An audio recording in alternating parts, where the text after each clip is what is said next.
तो यहाँ हमें ये ध्यान रखना चाहिए, हम सबके जो जो इष्ट हैं, जिसके जो इष्ट हैं, वो वस्तुतः जगत गुरु हैं और अपने अपने इष्ट में और भगवान कृष्ण में, भगवान राम में, भगवान शिव में कोई भेद नहीं है। ये विशेष स्मरणीय चिंतनीय बात है कि जब भी हम प्रार्थना करते हैं, ये ठीक है कि हमको अपने इष्ट का आवाहन करना पड़ता है, करना चाहिए, इष्ट के लिए प्रार्थना करनी चाहिए, पर सदैव इस ध्यान रखना चाहिए कि वही एक ब्रह्म परमात्मा, अद्वितीय परमात्मा ही मेरे इष्ट के रूप में है। मेरे इष्ट ही संसार में जितने इष्ट हैं सबके रूप में प्रकट हो रहे हैं। मन में किसी प्रकार का भेद नहीं रखना चाहिए कि ये मेरे इष्ट हैं, ये दूसरे के इष्ट हैं, इसलिए मेरे इष्ट अधिक श्रेष्ठ हैं, अधिक गुणवान है। आदि इस प्रकार की वृत्ति कभी कभी मन में आ जाती है, वह वृत्ति वांछनीय नहीं है। वस्तुतः हमारी अपनी रुचि, हमारी अपनी योग्यता के अनुसार हमने परमात्मा के एक नाम और रूप को स्वीकार किया है।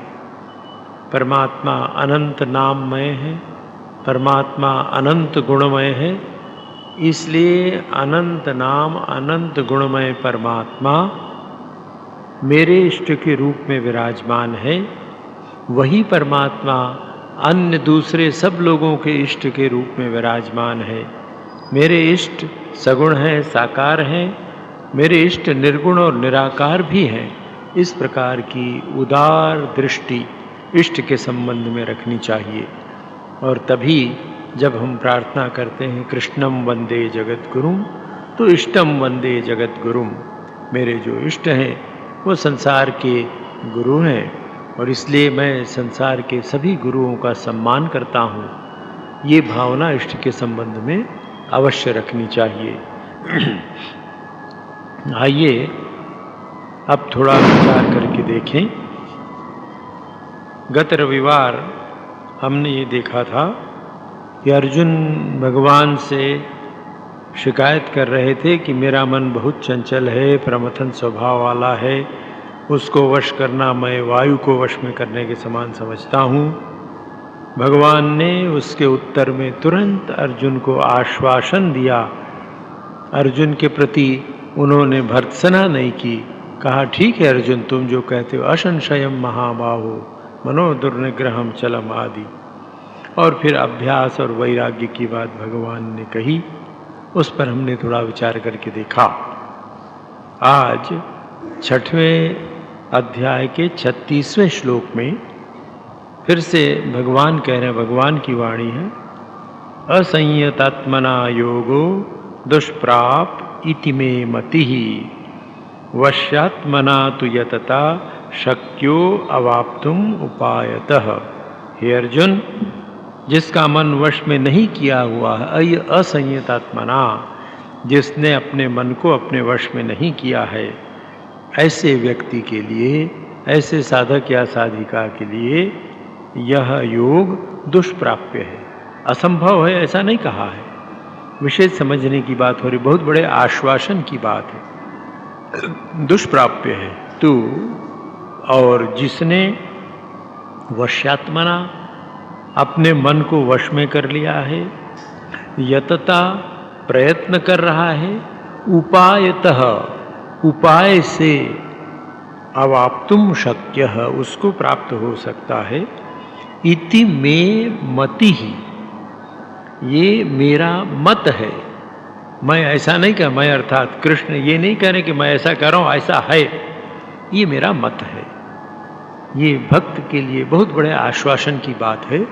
और हमारी वेदांत परंपरा या सनातन धर्म या हिंदू परंपरा की विशेषता है। भगवान कृष्ण साक्षात भगवान के अवतार हैं, नारायण हैं। एते चांस कला पुंसः कृष्णस्तु भगवान स्वयं, भागवत कहता है, भागवत जी में बात कही गई। पर फिर भी भगवान ये नहीं कहते अहंकार पूर्वक अभिमान से कि हाँ मैं ऐसा कहता हूँ। भगवान कहते ऐसा मेरा मत है, आइए इस पर थोड़ा विचार करें। असंयतात्मना, जिसको आध्यात्मिक जीवन में रुचि तो है, ये समझ लेने की बात है, चाहता है ईश्वर की प्राप्ति हो, भगवान में मन लगे, भजन करूं, आत्म साक्षात्कार, जो भी हम कह लें, आध्यात्मिक तत्व की उपलब्धि की इच्छा है, आध्यात्मिक जीवन बिताने की इच्छा है, सत्संग है, प्रयत्न है, लोगों से मिलते जुलते हैं, थोड़ी बहुत साधना भी करते हैं, पर उनका मन अभी वश में नहीं हो पाया है। तो मन जब वश में नहीं हुआ है तो ऐसे व्यक्ति को योग नहीं मिल सकता। भगवान ने खारिज कर दिया, असंभव नहीं। ये हमारे सनातन धर्म की विशेषता है। ईश्वर प्राप्ति के लिए कोई भी व्यक्ति अयोग्य नहीं है। प्रश्न ये है कि आज उसकी योग्यता नहीं है, पर जन्म जन्मांतर के अभ्यास से, संसार से, सत्संग से एक न एक दिन वो योग्यता आएगी और योग्यता आकर मनुष्य जन्म सफल होगा। इसलिए आपका हमारा मन चंचल है, स्वाभाविक है।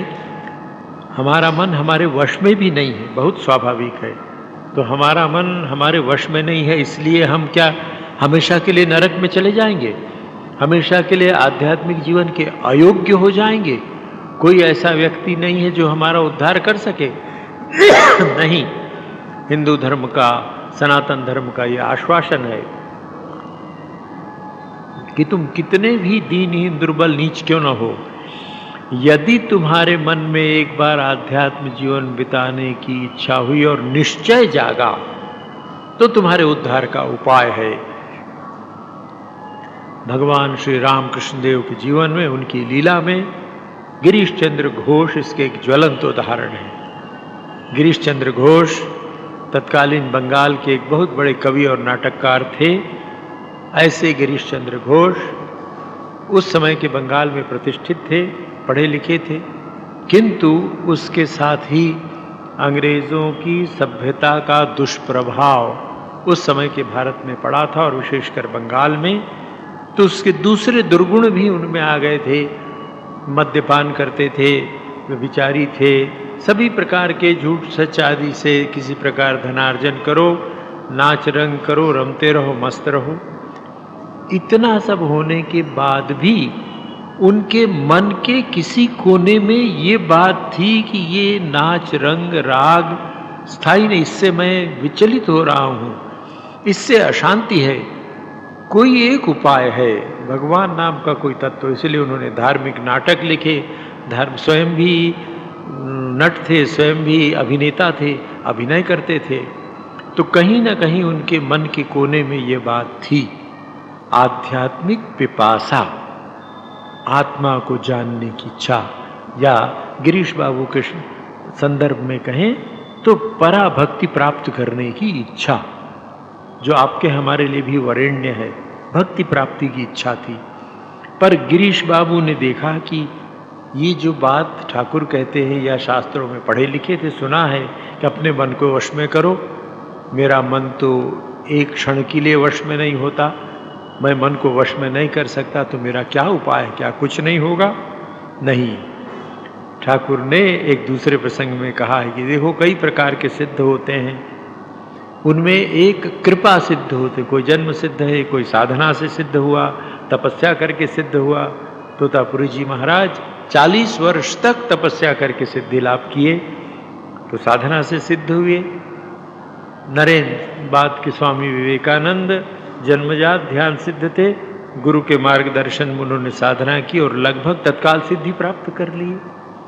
पर ठाकुर कहते थे कुछ ऐसे लोग हैं जो कृपा सिद्ध होते हैं, कुछ नहीं करते, भगवान की कृपा से सिद्ध हो जाते हैं। इनकी संख्या कम है, हो सकता है करोड़ों में एक हो, किंतु है तो गिरीश चंद्र घोष असंयत आत्मना थे, मन पर वश नहीं था, किंतु भगवान को पाने की, भगवान के चरणों में भक्ति हो, ऐसी इच्छा थी। आज आप और हम गिरीश बाबू की तुलना में बहुत ऊंचे हैं।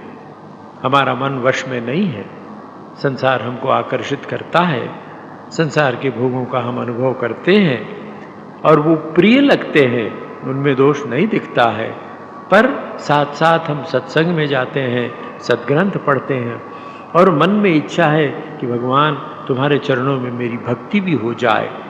ये अपने आप में एक ऐसा गुण है जो किसी दिन हमें कृपा का अधिकारी बना देगा। व्यक्ति स्वप्रयत्न से कृपा का अधिकारी नहीं बन सकता है, फिर कृपा कैसी रही? पर शरणागति से, दीन भाव से, प्रार्थना से कि प्रभु देख लो मेरा मन वश में नहीं है, मैं अपने मन को वश में नहीं कर सकता हूँ, पर कृपा निधान तुम्हारा अवतार इसीलिए हुआ था, युग युग में तुम अवतार लेते हो ऐसे दीनहीन दुर्बल लोगों की सहायता करने। मेरी सहायता करो, मेरे मन को ठीक कर दो, मुझे सद्बुद्धि दो। इस प्रकार की प्रार्थना करने से असंयतात्मना योग प्राप्य दुष्प्राप, योग की प्राप्ति हम दुष्प्राप्त हो कोई बात नहीं। कौन सी जल्दी गाड़ी छूटी जा रही है, लगे जन्म जन्मांतर लगे रहे, सैकड़ों जन्म लग जाएं, पर ये दृढ़ विश्वास हम रखें। अजामिल ने अपने लड़के को पुकारा, भागवत की प्रसिद्ध कथा है। बाद में ब्राह्मण कुल में होते हुए भी ऐसे दुराचारी हो गए थे, दुष्पाप किया। मृत्यु के समय भय लगने लगा तो लड़के के नाम नारायण था, तो नारायण नारायण करके पुकारा, तो भगवान नारायण के दूत वहाँ आ गए, जमदूत भी आए हुए हैं। भगवान नारायण के दूतों ने यमदूतों को खदेड़ना शुरू किया। क्यों? अरे इसने नारायण का नाम लिया है। यमदूतों ने कहा कि ये तो उसके लड़के का नाम है। उन्होंने कहा अच्छा, तुम किसी प्रकार ये प्रमाणित कर सकते हो कि दो नारायण हैं? नारायण तो एक ही है, और वो नारायण है श्रीपति लक्ष्मीपति नारायण। इसने नारायण का नाम लिया है, चाहे लड़का हो कोई हो, नारायण एक ही है। ये कृपा सिद्ध लोग हैं। इसलिए कितनी बड़ी आशा है, निराशा का कोई कारण नहीं है। प्रयत्न करके भी हमारा मन आज हमारे वश में नहीं हो पा रहा है, पर आशा रखें। अजामिल का उदाहरण हमारे सामने है, गिरीश घोष का उदाहरण हमारे सामने है। कितने ऐसे पापी तापी हो गए हैं जिनके उदाहरण हमारे सामने हैं। ये कृपा से उनको सिद्धि मिली। भले ही असंयत हमारा मन हो, पर ये हमारे लिए लाइसेंस नहीं होना चाहिए कि भगवान ने कहा है कि जो असंयत आत्मना है उसका भी होगा, तो जो मर्जी करें। भगवान ने ये तो नहीं कहा कि तुम असंयत आत्मना हो जाओ, तुम्हारे मन पर तुम्हारा वश न रहे, तुम स्वेच्छाचारी हो जाओ, स्वच्छंद हो जाओ। इसका तात्पर्य है सब प्रकार प्रयत्न करके भी मैं मन को वश में नहीं कर पा रहा हूं। ऐसा नहीं कि मैंने प्रयत्न नहीं किया है। ये पते की बात है, समझने की बात है, साधना की दृष्टि से अपनी दीनता का अनुभव कि प्रभु मैंने प्रयत्न किया, कर भी रहा हूं, प्रयत्न करके भी अपने मन को वश में नहीं कर पा रहा हूं। इस दीनता का अनुभव हो तो प्रभु की कृपा है। पर भगवान ने कहा है कि जिसका मन चंचल है उसको भी चाहे देर सवेर कठिनाई से कभी योग की प्राप्ति हो जाएगी। नहीं नहीं, ऐसा नहीं है। उसके लिए अपना सारा प्रयत्न करके तब दीनता का अनुभव हो। अब दूसरी बात भगवान कह रहे हैं, वश्यात्मना यतता उपायतः अवाप्तुम शक्यः। किंतु जिसका मन उसके वश में है, ऐसा साधक या साधिका यतता प्रयत्नशील है और उपाय से प्रयत्न कर रहा है। ये तीनों शब्द हमारी साधना के सूत्र हमें प्रदान करते हैं।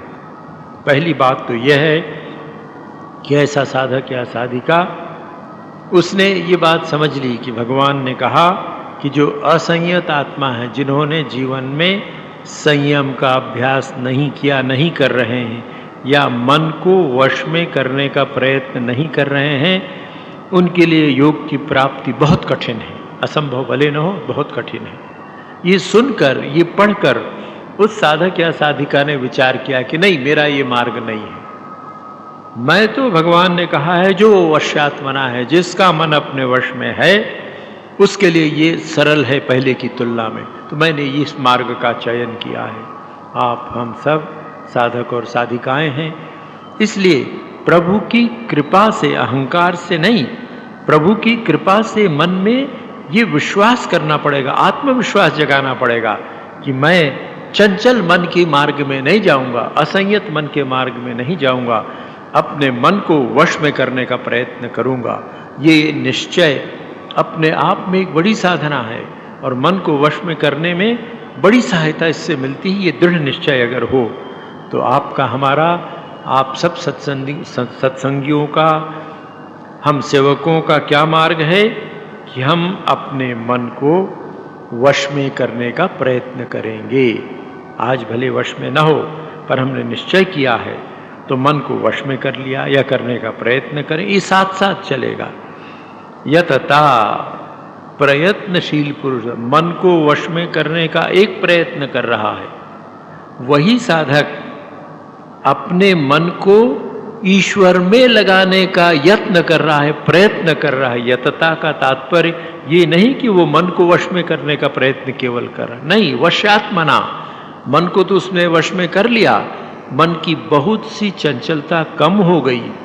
अब इस साधारणतः स्थिर मन को प्रयत्न पूर्वक इष्ट में लगाने का प्रयत्न कर रहा है, भक्ति में लगाने का प्रयत्न कर रहा है, परमात्मा में लगाने का प्रयत्न कर रहा है।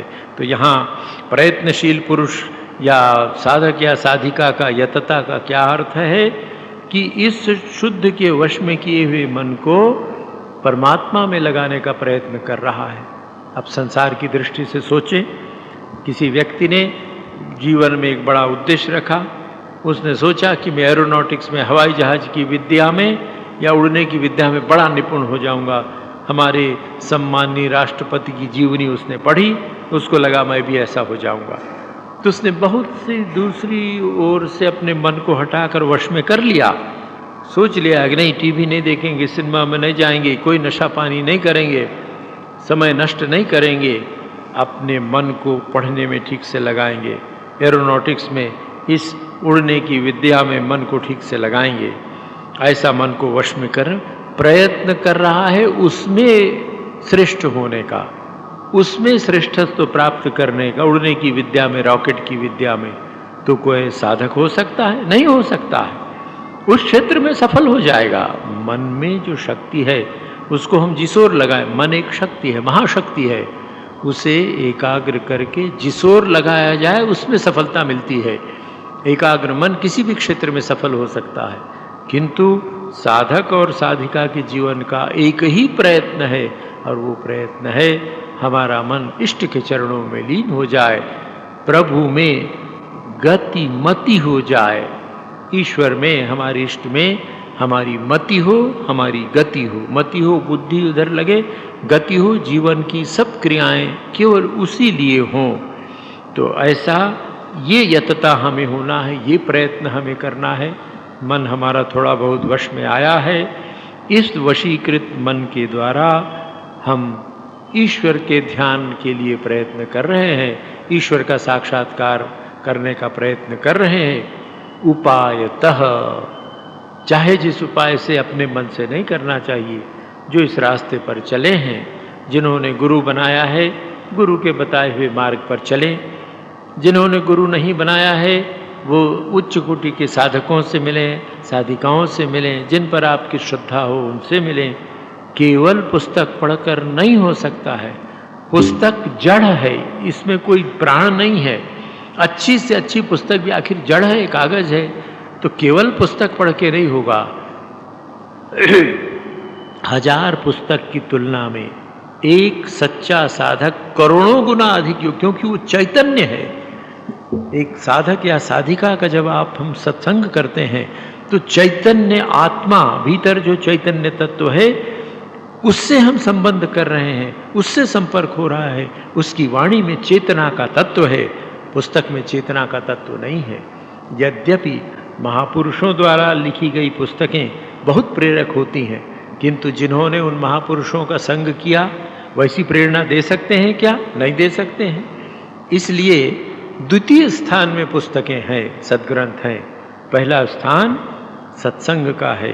तो ये उपाय सत्संग करके गुरु बनाकर साधक साधिकाओं से संपर्क करके सीखना चाहिए और उस उपाय के द्वारा मन वश में किए हुए मन को उचित उपायों के द्वारा इष्ट में लगाने का प्रयत्न करना चाहिए। तो आप तुम शक्य ऐसा करना प्राप्त करना सहज हो सकता है, संभव है, शक्य है। कैसे शक्य है? जिस प्रकार हम किसी रास्ते में, रायपुर में आप नए आए हैं, जा रहे हैं इधर उधर, आपको दूधाधारी मंदिर जाना है, आप भटक कर फाफाडी चले गए। तो क्यों चले गए? किसी से पूछा नहीं। पर प्रारंभ में ही अगर आप आश्रम के सामने खड़े हैं, किसी से पूछ लेते कि भाई दूधाधारी मठ जाने का रास्ता कौन है, तो वो कौन सा रास्ता है जानकार व्यक्ति आपको बता देता। फिर अब प्रयत्न आपका है उस रास्ते पर चलना है और मन वहीं लगाना है। कहीं भूल गए, फिर किसी से पूछना है कि भाई दूधाधारी मठ इसी तरफ है क्या? लोग कहेंगे हाँ, और थोड़े आगे बढ़ जाइए, दाहिनी तरफ चले जाइए या बाईं तरफ चले जाइए। तो उसी प्रकार संभव है, शक्य है, ये मेरा मत है।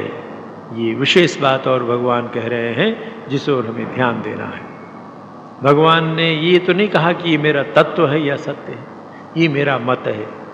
जब मत की बात आती है उसका तात्पर्य है तुम भी प्रयोग करके देखो। ये मेरा मत है, तुम करके देखो। दूध को दही बनाकर मथने से मक्खन निकलता, ये मेरा मत है। मैंने करके देखा है, मुझे मिला कि नहीं मिला, ये मेरा मत है, तुम प्रयोग करके देखो। दूध को जमाओ, दही हो जाए, दही को मथो, उसमें से मक्खन निकलेगा। तो ये साधक पर भगवान ने सारी जवाबदारी डाल दी। अर्जुन के कंधों में भगवान ने ये जवाबदारी डाल दी कि हे अर्जुन देख, ये मेरा मत है। भगवान स्वयं इतने बड़े सिद्ध योगी थे, परमात्मा ही थे, योगेश्वर कृष्ण थे। पर योगेश्वर कृष्ण भी साधक अर्जुन से कहते हैं कि ये मेरा मत है, मत मैंने स्थिर किया, तू प्रयोग करके देख ले। तो हमें ये प्रयोग करना है। तो क्या करना होगा? असंयतात्मना का पथ हमारे लिए नहीं है। भगवान की कृपा है, हम प्रार्थना करें, किंतु उस मार्ग पर न जाएं। जाना किस मार्ग पर है? वश्यात्मना के मार्ग पर। मन को वश में करने के मार्ग पर हम जाएंगे। मन को वश में करने के लिए प्रभु से प्रार्थना करेंगे, उनकी शरण में जाएंगे, रो रो कर कहेंगे कि प्रभु हमारा मन वश में नहीं हो रहा है, उनकी कृपा होगी। उसके बाद हम अपने इष्ट में मन लगाने का प्रयत्न करेंगे। और कैसे करेंगे? उचित उपाय से करेंगे।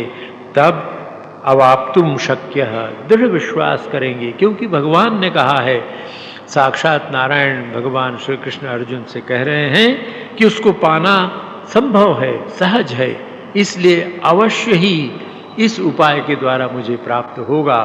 गुरु के बताए हुए उपाय पर निरंतर चलना है। अध्यवसाय की कोई सीमा नहीं है। आध्यात्मिक जीवन में एक ही साधना है और वो साधना है अध्यवसाय। जब तक श्वासा तब तक आशा, अंतिम क्षण तक हमें प्रयत्न करना है। और इसमें निराशा का कारण इसलिए नहीं है कि प्रयत्न आज और अभी ही हो सकता है। गत कल हमने जो प्रयत्न किया बहुत अच्छी बात है, हो गया। आगामी कल क्या करेंगे कोई निश्चय नहीं है। वर्तमान में जो समय है, वर्तमान में जो सुविधा है, उस सुविधा के अनुसार हम ऐसा प्रयत्न करें कि हमारा जीवन सार्थक हो सके। तो ये प्रयत्न करना है। अब दूसरी एक बात अर्जुन पूछ रहा है ये मानव मन का स्वभाव है। जो अर्जुन के मन की स्थिति है, अर्जुन के मन का जो स्वभाव है, वही स्वभाव आपके और हमारे मन का भी है। 37वें श्लोक में अर्जुन पूछ रहे हैं, अयति ही श्रद्धयोपेतो योगात् चलित मानसः अप्राप्य योग संसिद्धिम काम गतिम कृष्ण गच्छति। हे कृष्ण, जो व्यक्ति योग में श्रद्धा तो रखता है, उसको इस योग के मार्ग में बड़ी श्रद्धा है, पर बेचारा अयति ही, जैसे असंयतात्मना, तो वैसे उसने संयम का अभ्यास नहीं किया है। यति जिसने संयम का अभ्यास कर लिया हो, यत्न पूर्वक मन और इंद्रियों को वश में कर ले। अयति जिसने मन और इंद्रियों को वश में नहीं किया है, नहीं कर पाया है, ऐसा अयति है। और पर उसकी रुचि तो है पूर्ण श्रद्धा से।